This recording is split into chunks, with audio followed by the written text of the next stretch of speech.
Yeah, so I think that most of the uh, the idea of this pool grown sea moss came from Dr. Sadie, and he discussed sea moss growing in pools and stuff, and that's the stake. But I think that when he made those videos, that was like when this document was made, it was like 20, 30 years ago. And a lot of things have changed then. I don't think that it's cost prohibitive or it makes sense economically to grow sea moss in a pool because the ocean is free. And so I don't think there's really any pool grown sea moss, right? Some people have told me that there's some in the states and in Nova Scotia and stuff. But when I've looked at it, it's not the same Caribbean sea moss. It's usually Condorus crispus that they're farming, and they're doing it for an industrial purpose, right? To get the carrageenan in for other food stuff.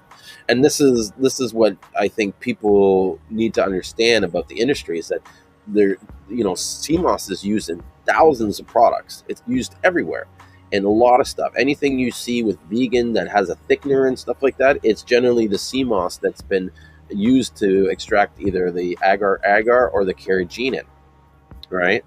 And so because of this, we need to produce large amounts of sea moss on a massive scale.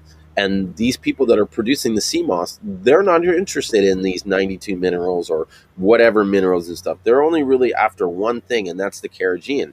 So they're going to grow it and produce it to maximize that extract, right?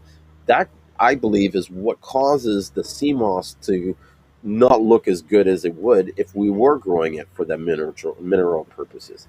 I think that the sea moss like that is grown and dried in a way to maximize the agar and carrageenan, so it's going to be heavier and have more moisture in it, and it's not going to look the same as what you would get from the Caribbean and stuff.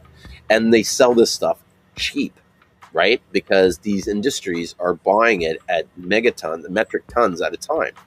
So you produce a product that's worth pennies at the pound. You're selling it to these major corporations that are buying them at tons. It's not, how do you say it?